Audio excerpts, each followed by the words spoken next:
Well, at night it seems like a lie. You say it tastes good when you're online. You know it feels good when you know it's a lie. You say it tastes good when you live on the line that feels great now. And light is falling. You say it tastes good when you live on the line that feels great now. And light is falling. You say it tastes good when you live on the line that feels great now. And light is falling. You say it tastes good when you live on the line that feels great now. And light is falling, falling, falling, falling, falling, falling.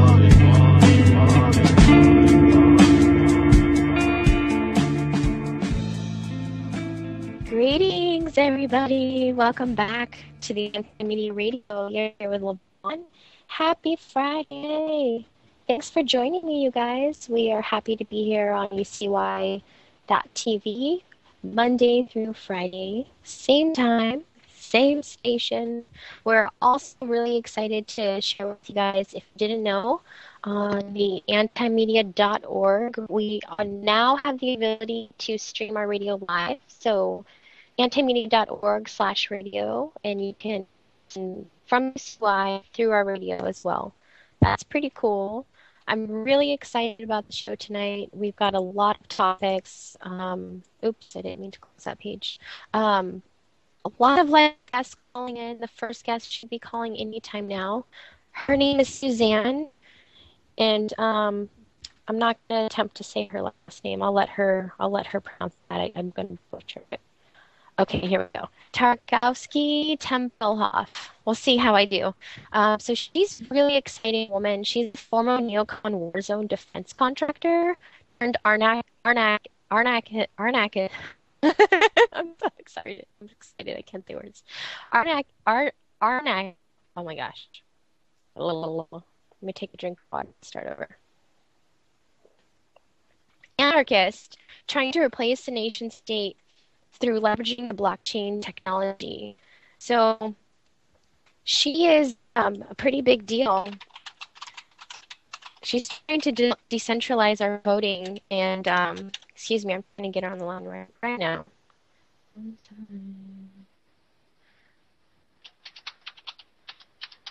So she's hoping to decentralize the way that we vote through something she calls BitNation, and she's going to tell us all about it. Basically, it's a manner in which we could all use the blockchain technology that's currently harboring Bitcoin. You know, it's kind of a way for people to keep track of everything. And she wants to use it to vote. And we're going to hear all about the manner in which she is doing so. And hold on one second, guys.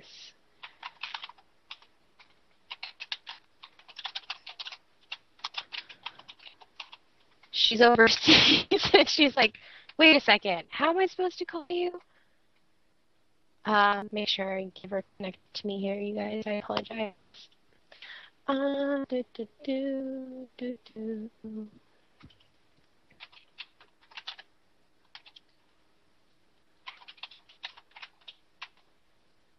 Okay, so her and I are going to get connected, and we're also going to be joined by Leslie Goldman.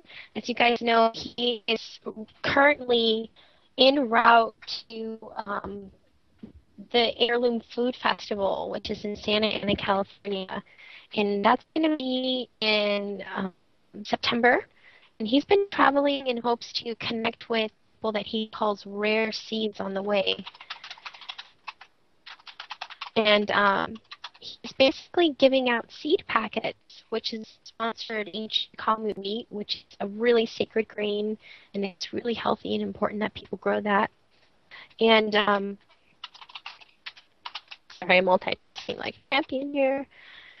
It's really important that people grow that. So he was sponsored by them, and Baker Creek put together 5,000 seed packets, and he's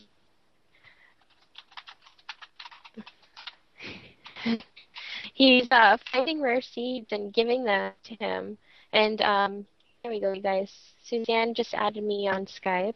So her and I are going to connect, and we are going to tell you all about Nation and what we've been working on, which is really exciting. So along with her and Leslie, who's going to be talking about breaking news that he has directly from a seed program supervisor from Pennsylvania Department of Education and Agriculture.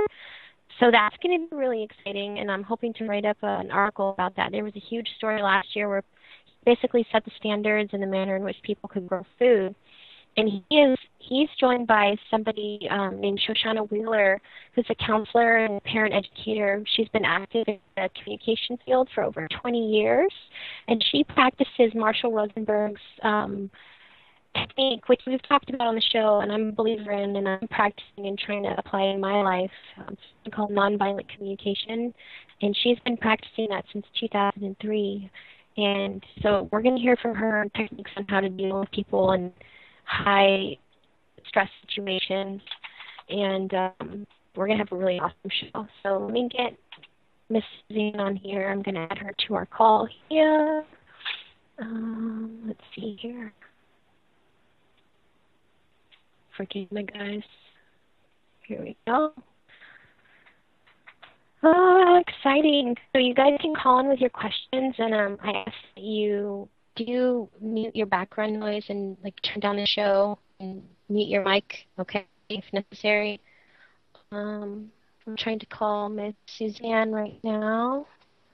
She's possibly available.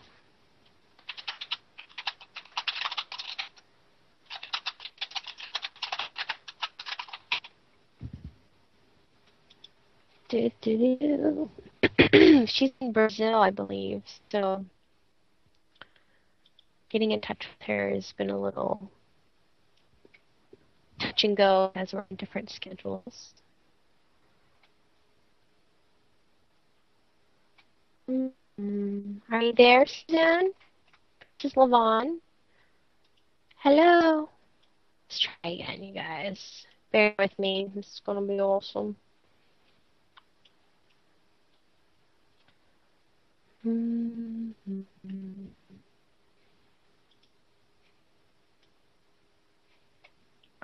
Okay, trying to call again here.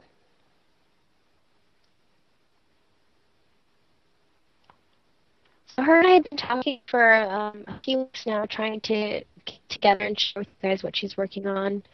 If for some reason we don't connect, we'll definitely have her back on. We do have lots of other guests who can call in, so no worries there.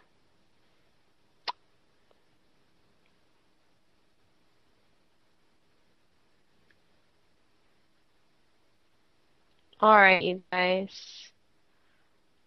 Let's see. I'll try and see.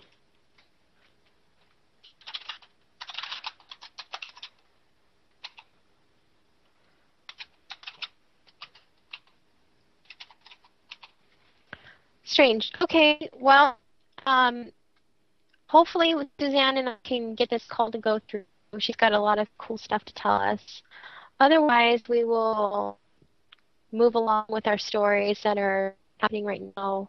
We've got some pretty cool stuff in the news via antimedia.org. Congrats to all of our awesome journalists who put up some awesome stories this week.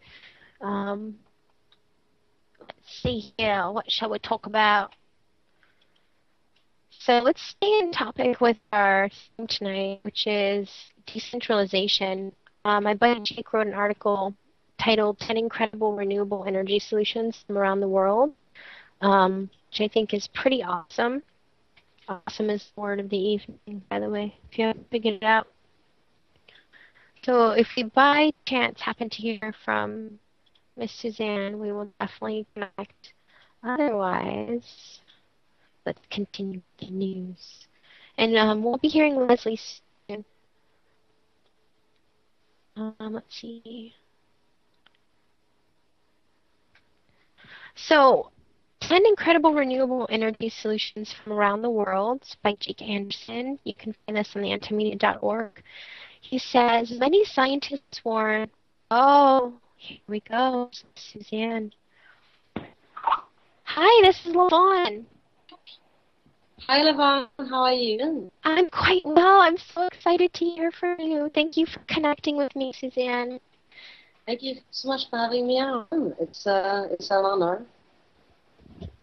We're on. We're there. We're connected. Can you hear me okay? I can hear you okay. It's breaking up a little bit, but it's generally okay. Yeah.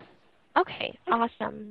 There is a slight echo I can tell. I'm going to turn down my speakers a bit here. Okay, how's that? That's fine. It's good on my end. Okay, awesome. So the audience would love to hear about what you're working on and how it pertains to decentralization. And if you could explain as if you're talking to someone who's never heard about it, that would be great. Someone who never heard about decentralization. Well, just about Bitcoin and blockchain technology. Like, how would you explain to somebody who's never heard of these things before?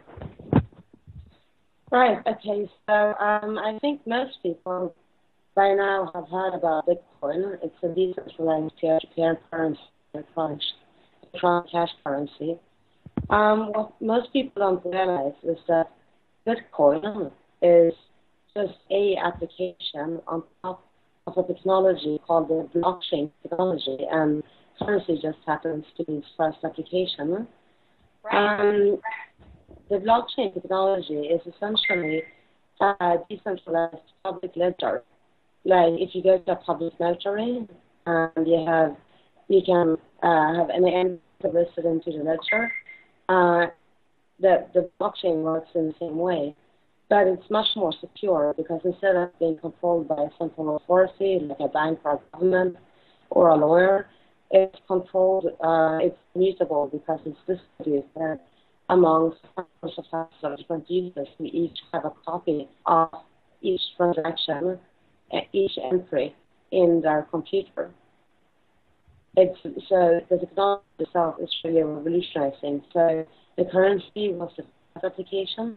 Bitcoin was the first user case of technology, but there are many other user cases.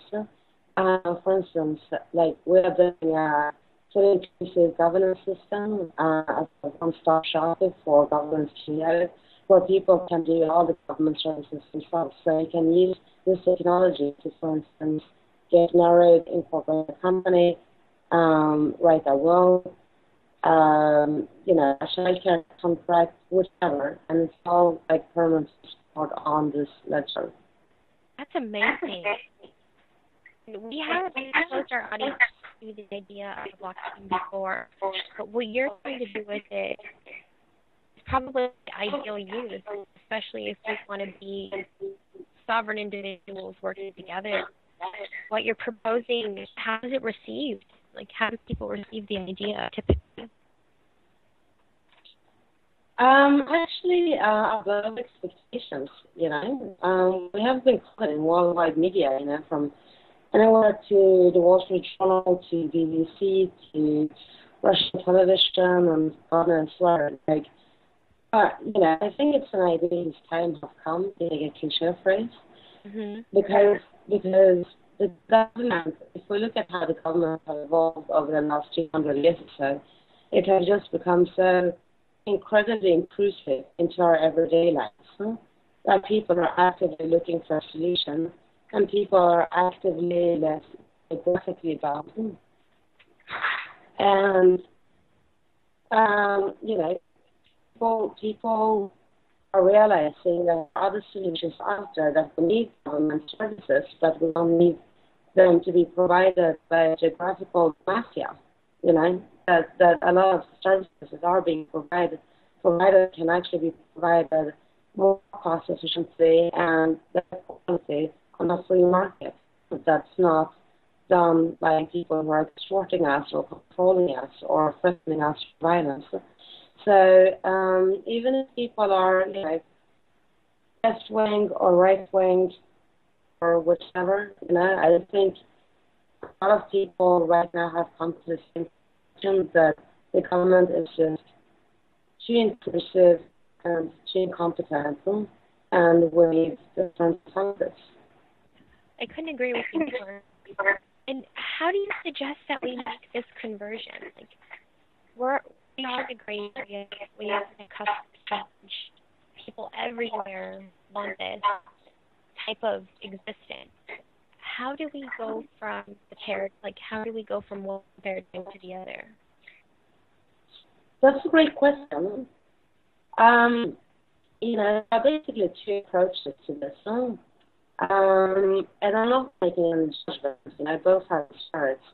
So one way is the sort of evolutionary aspect of it. So a lot of people in the Bitcoin sphere are trying to lobby governments or make governments accept and use both Bitcoin and the blockchain technology and basically improve governance.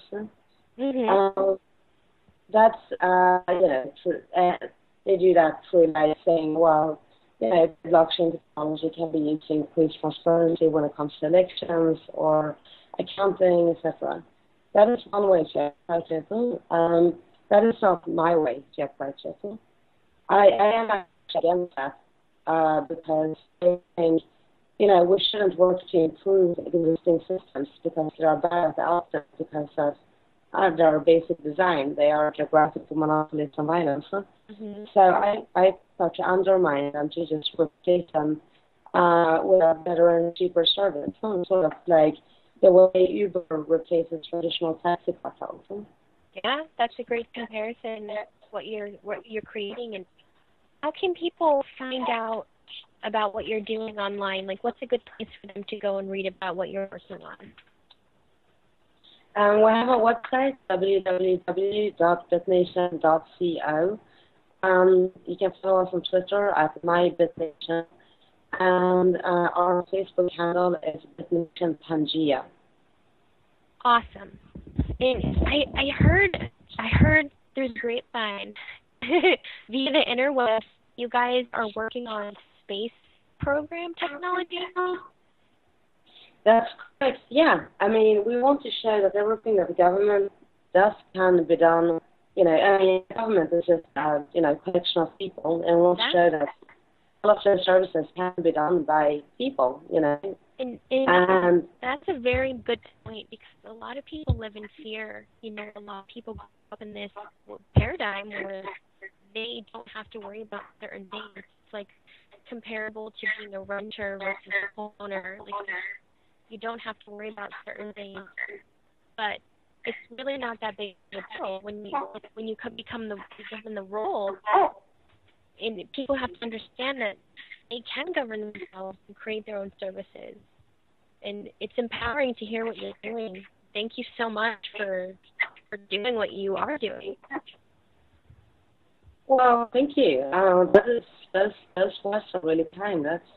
That's really much love. Thank you so much, Lavonne. We're getting a caller stand. When someone wants to ask us a couple questions, I'm going to ask them, okay? Absolutely, yeah. Hi there. You're on with Lavonne and Suzanne. How are you? Hello. We have a caller from 172. Are you there?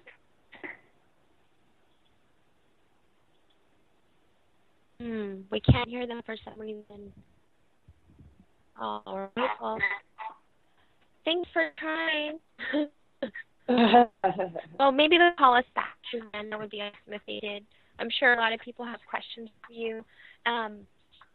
So what is the most exciting thing that people can look forward to seeing you guys work on in the near future? And how can they support your cause or join your cause in any way?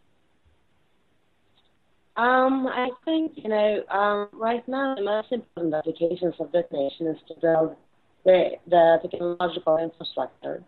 And that includes creating a good open source coding environment where anyone can just instantly understand what's going on and plug in however they see fit. And then the backbone of the platform, which is the ID and verification system, the speed resolution system, the public node which is already in place, greater decentralization and encryption,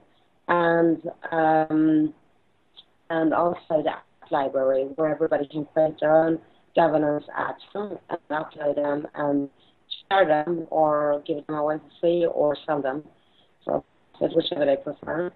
So it's basically created those four basic components. So, I mean, obviously, like, we need people in all fields, whether it's communication or coding or management or administration. So people are always welcome to contribute in any ways they want. But our focus for the next 6 months to come will really be to build out this infrastructure. And we're doing everything open source code, right? So when we build the infrastructure and people contribute to that infrastructure, it means people can also afford the code to create their own definition. So, even though it's mainly volunteer work, it's not, it's work that everybody can use for their own, private or commercial or community purposes. So it's a benefit to the community at large. It does really seem that way, and I hope that more and more people become aware of it. And I'm hoping to write an article for the anti-media about everything we talked about this evening, so that hopefully we can tell more people about your idea. And because a lot of people are looking for a solution. Everybody's feeling this urge to have more freedom and exercise it actually within their lives. And I think this is a great idea, and it could be a solution. We're getting another caller. Let's try and connect to them, okay? Hi there, you're on with Lavonne and Suzanne. Thank you for calling. What's going on? Hi, Lavonne. Oh, wait, it's Leslie. Oh, hi, Leslie. Hold on for just a moment, okay? Sure. Okay. Suzanne, I want to thank you so much for calling in. This is our next guest who's on the line now. All right. Thank you so much for having me on, Lavonne. So I want to check back with you soon so we can keep in touch with what you're working on within a few months, and we can keep our audience involved. Because I think it's a really good idea in regards to decentralization. And Leslie here is going to talk to us about how we can work locally to grow our own food, which is another thing that people worry about. There's only in the U.S. there's only 13 farms that supply the food for everybody, and people here are really concerned with what they're being fed. So we really try to educate people about food freedom here. How do you feel about that, Suzanne? That sounds fantastic. Yeah, I mean, that's a good cause, isn't it? Awesome. Well, thank you for your time, and I'm going to catch up with you really soon. Okay, that's great. Thank you so much, Lavonne. My Have a pleasure. wonderful evening. Thank you, dear. You too. All right. Cheers. Bye-bye. Bye. That was super awesome.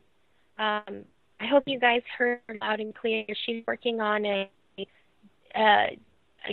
transparent technology that would basically replace every system within the government that you can imagine.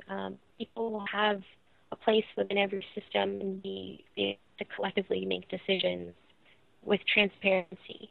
So look into that. It's called BitNation. And we are joined by Mr. Enchanted Gardener Leslie Goldman. Leslie, hello. Hi, Lavonne. Thank you for calling in. You're some special friends this evening, are you not? Yeah, I'm on my Win Back Our Sacred Seeds journey, and I'm on the third leg of the journey. I'm staying in Thousand Oaks with my dear friend Shoshana Wheeler, who's got the website. Say what the website is. connectingwithcompassion.com. And I thought Shoshana is, if we're talking about transparency and communication, and we're also talking about planting a new start for the world through the Win Back Your Sacred Seed starter kit, which I'm traveling with and giving those away. I have a couple amazing stories to tell of what happened so far on the journey. And I also want to speak on the show with Shoshana, who's doing some incredible work in the realm of positive parenting and something called the counsel process, and she's working with kids in the schools. And so I wanted to touch base with, and I also wanted to touch base with my results of connecting with compassion with the with Johnny Zook, who's the program seed supervisor, head of the program for the Department of Pennsylvania Department of Agriculture. There's been a lot of scare in the world the last year that people were losing their rights to grow their own food. And Johnny Zook was basically kicked off a lot of that concern because he was looking around in Pennsylvania about a year ago, and he saw the success of what was known as the Simpson Seed Library. He saw how all these people were getting involved in growing their own food, but they were not aware that there were actual seed laws on the books. And so he basically wanted to inspire a conversation, or I wanted to inspire a conversation, and my approach was to speak directly with Johnny Zook, and we became compassionate comrades of talking to one another and sharing open information. And actually, I started a Facebook album where I uploaded the letter from Johnny Zook in his email, and I put a picture of Shoshana and her husband Rick. We just had a ceremonial Shabbat dinner, and I think we have a lot to share here. So how's that sound, Lavonne? Yeah, it sounds awesome. So tell people about what Mr. Zook initiated last year, and why it's important that you receive this letter, and then we'll segue into how you achieve that with effective communication. Well, basically, in all instances, the people who grow food started an exciting idea called "Let's have some seed libraries." And they started the idea of having seed libraries in public libraries. And there was a whole movement that was catching on across the country where people would get seeds from libraries, and libraries would offer seeds, and then libraries would collect back the seeds, and they would develop locally grown regional seeds. Well, the way it was looking, it looked like the way the libraries were setting it up with seed banks, this and that, it looked like that was breaking the seed laws. And I, for one, was panicking when I read some of the initial stories that were blown way out of proportion in the press, and there became a viral campaign of thousands. Hey, Leslie, hold on 1 second. Somebody wants to be on the call. I'll add them in for just a moment here, okay? Greetings. Welcome to the radio. As soon as Leslie finishes his thought, we'd love to hear from you, okay? What's your name? Hello? Oh, for some reason we can't hear them. Okay, Leslie, I'm sorry. Go ahead and continue. Hello? Oh, are you there? Oh, yeah. Hi, what's your name? From Justice. What's your name? Justice? Justice with an S. Oh, nice to hear from you, Justice. How are you doing? Pretty good. Good. I saw that post. Oh, well, thank you for calling in. Do you have any questions for Leslie in regards to what he's talking about? I was kind of not sure what it was talking about. When I saw the picture, I was thinking of societies or the internet or something like that, and then it was talking about GMOs and rare seeds. I didn't know how they connected. Well, that's the point. Is everything is connected, and the topic of my show on Fridays is being objective. And Suzanne was talking about how she's hoping to change the way people are governed by giving them more power and freedom in their lives. Because we all think the government's too intrusive, right? And she wants to do that on a global level with the blockchain technology. What? She wants to decentralize the way people vote and are governed with the blockchain technology. So that's what she was talking about. Okay, yeah, I was looking at the short or the freaking pictures. It looks like the way society works is decentralized with one main connection within a bunch of small groups that, or I guess you could call them cliques. Exactly. So that's the point, is that it's not going to be one thing that leads us to this ideal life that we'd all like to have. It's got to be a collection of things that share a common thread. And the overall theme of tonight's show is effective, compassionate communication. And Leslie's on a journey where he's hoping to connect with people in a compassionate way and connect them to their food. And more importantly, he's connecting people to their purpose. Like he compares us, people, to seeds. And he says that all of us are rare seeds and we've all got something magnificent to grow, right? But we're not nourished properly. So we gotta learn how to nourish each other, but I feel like we don't have the skills to do that. Maybe they're innate and maybe we'll forget them because of our society, or maybe it's the other way around. Who knows? But we know that it is, Yeah. So Leslie was telling us a story, Justice, not to interrupt you. He was telling us a story about how all of this ties together. And Leslie, do you want to say hi to Justice? I could tell, I can't say hello to Justice, but I think it would be a good idea to get on with what we were saying. Hi, Justice. Thanks for calling in. Oh, yeah. Thank you. So, I very stutter, so I have that word to fill my sentences more. So I'm not just trying to cuss. It's a thing. don't worry.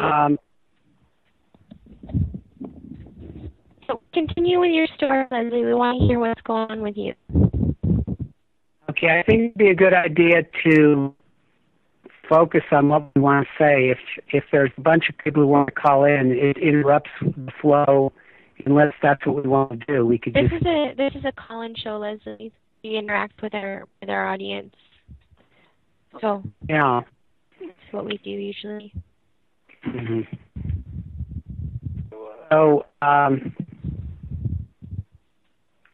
But go ahead and I was telling about the relationship between taking charge of our own growing food and how there was a concern among many of the people who wanted to grow their own food that they were going to be stopped by the government.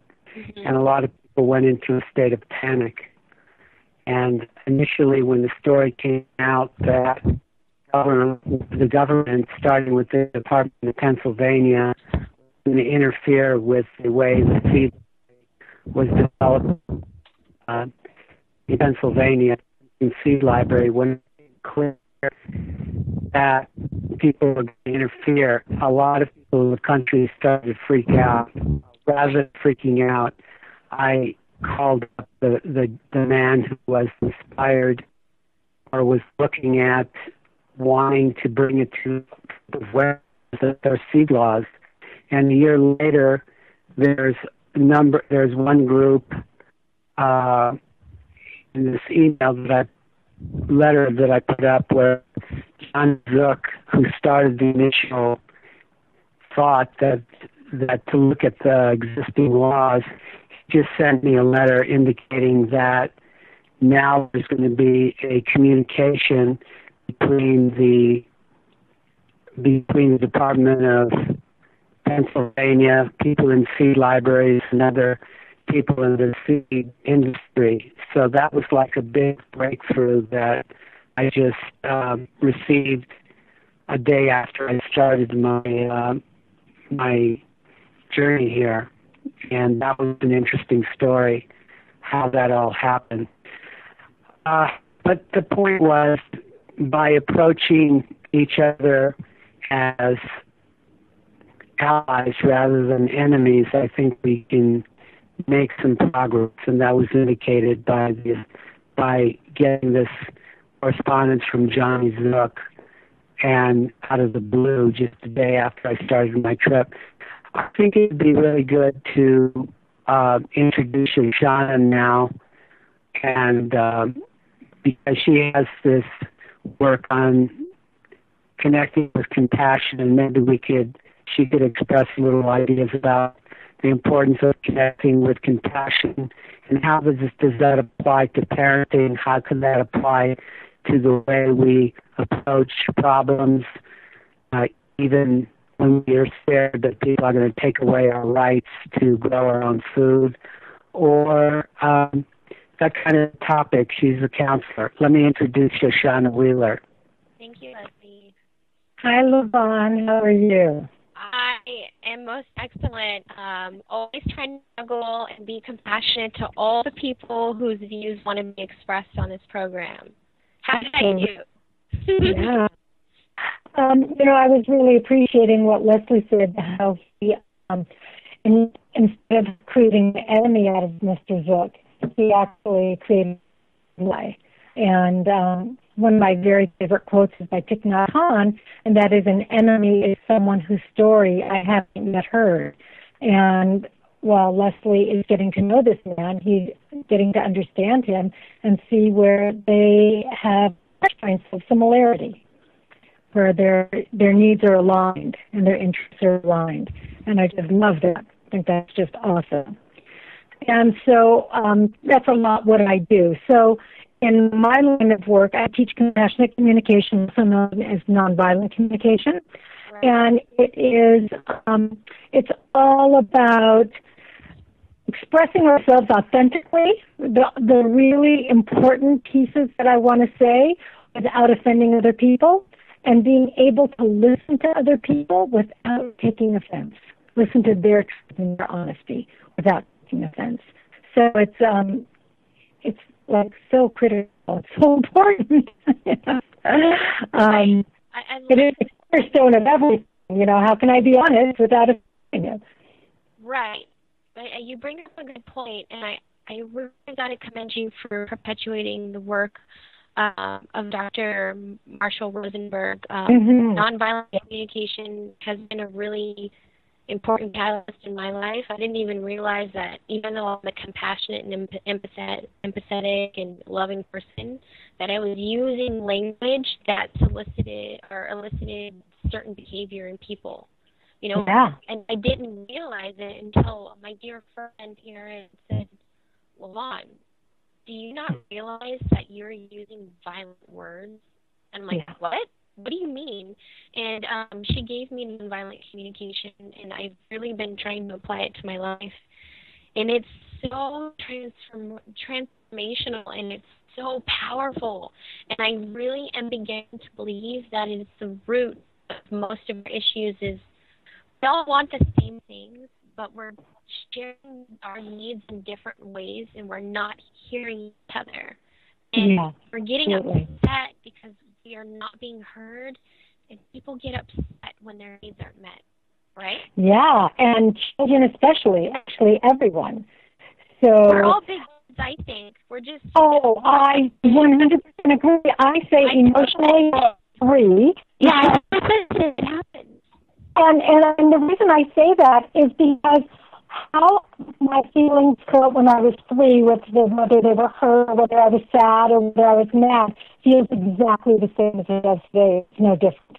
So on the feeling level, we never really grow up in terms of how we experience those emotions.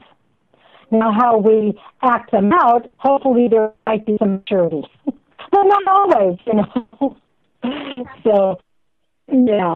So part of my work is really teaching kids how to understand their feelings, why they have feelings, and where they come from, and how to express them in a way that is more likely to get their needs met.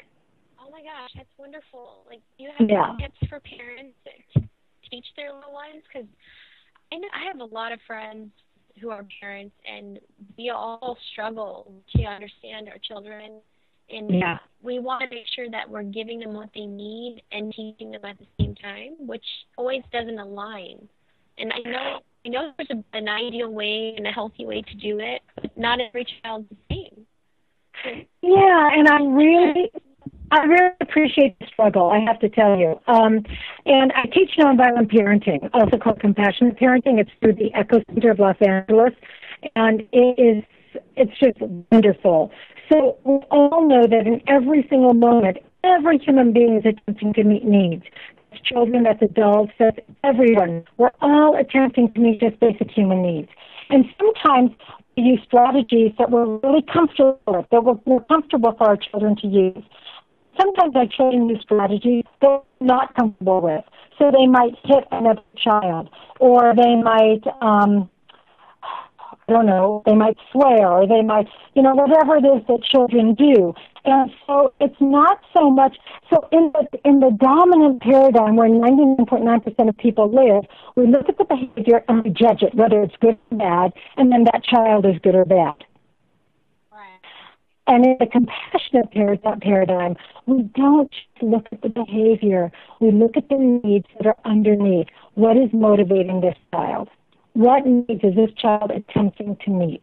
And when we can understand what needs they're trying to meet, we can help them find other ways to get those needs met that we are comfortable with. So it's all about guidance, and it's all about teaching. Because punishment actually doesn't work. It doesn't teach the behaviors that we want them to learn. It just gets them better. I couldn't agree with you more. Yeah. It's corporal punishment, which is the typical method which most of us are being raised. And I think it's simply because we don't know better. And, it's interesting because I think parents have come up a notch. And so I think it's much less corporal punishment, but yelling. A lot of yelling to get what we think we want.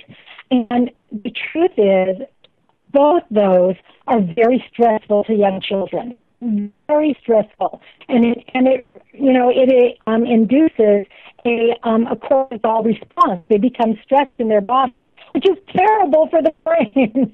So, as parents, we want to be able to be as resourceful as possible and try to stay as centered as we can, because it's going to be just best for our children and for ourselves. Makes such a good point. When the body is, do you know the long-term effects of high stress level on the body? It's been to so many different diseases in the body. So many different diseases. And when children are raised in environments where mostly it's calm, and when I mean calm, I don't mean not fun and not happy, but there's not as much tension and stress and anxiety. It's so much healthier for that child, so much healthier. And, what we don't know is that literally through all of our interactions with our children, we are literally sculpting their brains. So we're literally, physically, we're sculpting their brains through our interactions. Their brain is actually modeled off of ours. And so with every interaction, we are creating those pathways in their brain. So whether they're going to be able to handle situations in a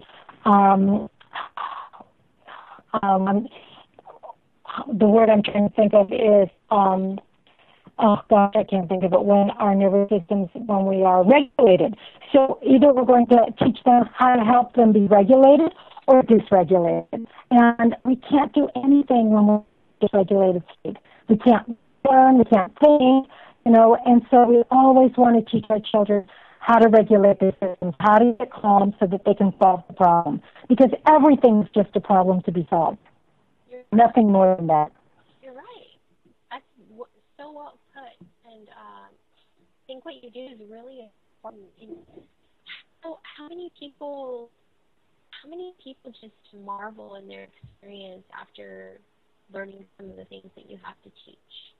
Well, I think, I'm not sure if marvel is the word. I think people are like, I think they are, when they actually learn how important it is to be regulated themselves and to interact with their children from a resourceful place, it's like, oh my gosh, how much damage have I done to my child? They're thinking about all the things that they've done in the past, and I say, don't worry, the brain is plastic. It can always grow and heal. So I always like parents to know that. And for teachers, too, that because, teachers are with our children 6 hours a day, and they make a huge impact on our children. And it is so important that how teachers connect with children is looked at and taken into account, because if a child is not connected to his teacher, if a child feels embarrassed or humiliated or shamed by his teacher, they are not going to be able to learn from that person. And so, being able to treat children with respect is just so important, so important. I think we take them so personally. So often I hear people say, oh, that child was so disrespectful. The child was just the child. And they were probably angry or upset, and they didn't know how to respond in a better way. And it's our job to teach them. That's right. Yeah. Could you talk about the council process? What is that all about? So Leslie wants me to talk a little bit about council, which is an awesome process. And if anyone knows about community circles, they're similar or almost one and the same, where groups of people, it can be a classroom, it can be a family, it can be, I don't know, a Girl Scout or Boy Scout troop, it could be any kind of group of people. My husband and I are in 2 groups with couples where we sit literally in a circle, and we bring up issues of importance, and we get to voice our concerns, and we get to voice our appreciations, and we just get to tell our stories and listen in a very compassionate way. And what I'm most excited about these days is using community circles to build community within classrooms.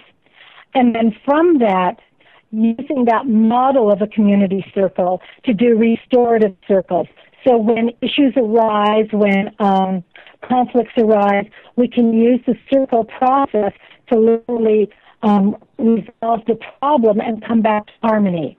Rather than when a problem arises, we punish the person who we think is responsible, rather than heal the relationship. So I'm so excited that California is actually on board with restorative circles and restorative discipline rather than expelling and suspending on first offenses for children, for students. So I'm really, really excited about that. Yeah, I remember as a kid, like any time that somebody would act out, they would immediately be sent away. Yeah. There was no exploring or talking about feelings. It was just like, oh, you're not in line? Bye. Yeah. So and we just looked at, we looked at those people who are offending as just bad people, and we want to get rid of them. Rather than recognizing there was a really good reason why they did what they did, we wish they had met their needs in better ways, and we want to teach them how to do that. But we're all learning, and we all make mistakes. And so to give people an opportunity to make amends, to make restitution for those mistakes, to be accountable is so awesome. I mean, it's exactly the world I want to be living in. And so I've been doing restorative discipline for the last couple of years. And can I tell you a story that was just so powerful? Please, yeah. So I work at a school. It's a K-8 school, and there were 2 boys who were friends last year, but one had moved on to a different classroom, and he had felt like whenever he was with his friends from the previous year, that they weren't really including him, and he felt a little bit left out, and he got really angry at one of the boys, and he on therapist tripped him, and he didn't mean to, but the boy broke his arm when he got tripped. And so you can imagine how upset the parents were. And, they were thinking the boy who did the tripping was a bully, that the school wasn't safe, and here, we teach nonviolent communication at this school. I expect my children to come to school and be safe, and, what's wrong with this picture? And so I asked both parents if we could have a restored circle. And the parents of the boy who broke his arm said they didn't think that it would work, but they were willing. And the other family was willing as well. And so we brought in, I talked to both families ahead of time, and we brought in the boys. The boy who did the thing, who took the boy, he had to actually take responsibility, and he did. He was angry and he was sorry for what he did. But then we got to hear from the family of the boy who broke his arm. And this is the important part, because usually we pay more attention to the person who does the offending than we do to the victim, to the person who's been harmed. And they're really the person who needs attention.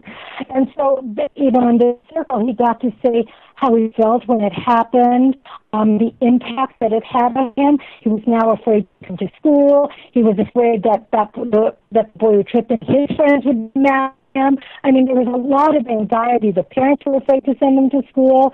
So everybody got to speak about how this incident had affected them. And we listened to everyone, how he felt about it, what his needs were, and how he was impacted. And then we got to hear from the boy who did the tripping. And, he told the story that, he was mad because he felt like he was left out. And I knew a little bit more. I said, would you be willing to tell the family more about what's going on with you? And he said, well, his mom had been in the hospital for a month with his baby sister, brand new baby, who had had 3 heart surgeries, and he just broke down sobbing. And so we could understand why he was so without resources. So when he got mad at his friend, he did something that he wished he hadn't done. And there wasn't a dry eye in the room. When he broke down sobbing, we all started weeping, I could just see. Yeah, it was just, oh my gosh, it was just heart-wrenching. And so part of the process is the family of the offender goes off and makes a plan for restitution and amends. And while we were doing that, the other family met together, and then we all came back and we told them our plan, and they totally accepted it. And they said, we were thinking while you were making a plan to make restitution to us, we felt like we needed to make a plan as well. And so that when his parents are visiting the baby in the hospital, would you like to come to our house? Oh, it's so beautiful. So beautiful. That's awesome. That's community. And that's community, and that's healing. That's healing. So that's the kind of work that I get to do that I love doing. I wish we all got to do that kind of work. Yeah, it's such beautiful work. Such beautiful work. And that's going on in schools, which is so exciting. How can parents find out if this type of program is being practiced at their schools? Is there some type of well, they can ask their school counselors if they do restorative discipline. And I know LA has taken it on in a big way.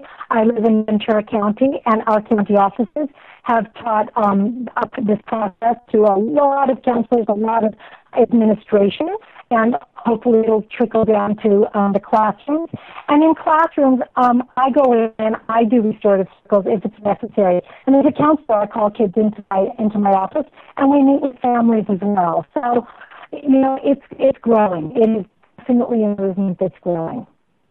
I'm so glad to hear that is occurring in schools. I've been on this program before. Like, imagine if they implemented this in schools and in hospitals or even the police.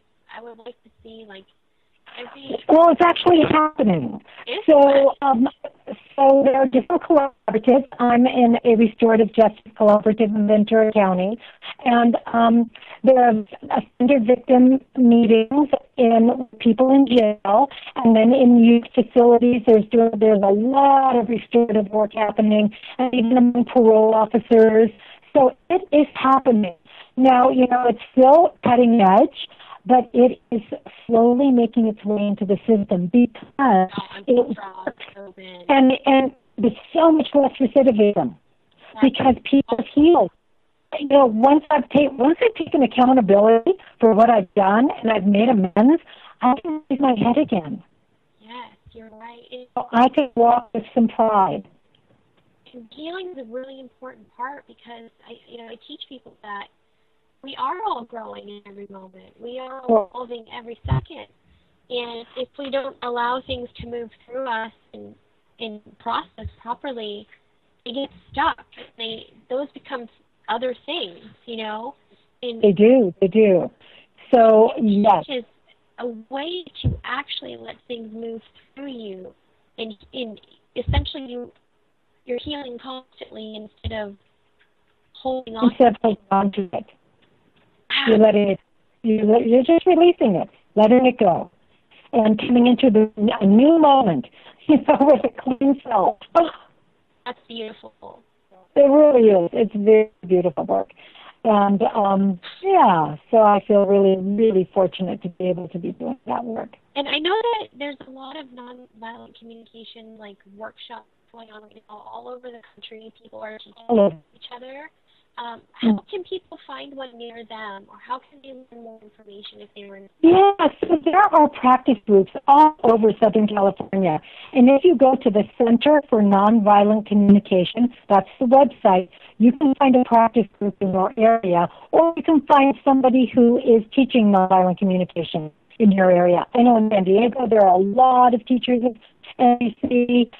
In LA there are teachers. So it's available. All they have to do is go to the Center for Nonviolent Communication, and they should be able to find a trainer or a practice group or, classes that are going on. That's awesome. I hope people find that if they need it, because it's really valuable information. Thank you so much for contributing to the show of teaching people valuable tools on how to actually take care of themselves and heal not only individually but collectively. Yeah. I think we can do it. We just got to understand each other's needs and work on meeting them as a collective. It's so interesting. More and more, I'm really just seeing how all of our thoughts and all of our beliefs and all of our judgments, we just pay so much attention to that, and we believe that in such a big way, and none of it is actually true. They're thoughts and opinions. It's not fact or truth.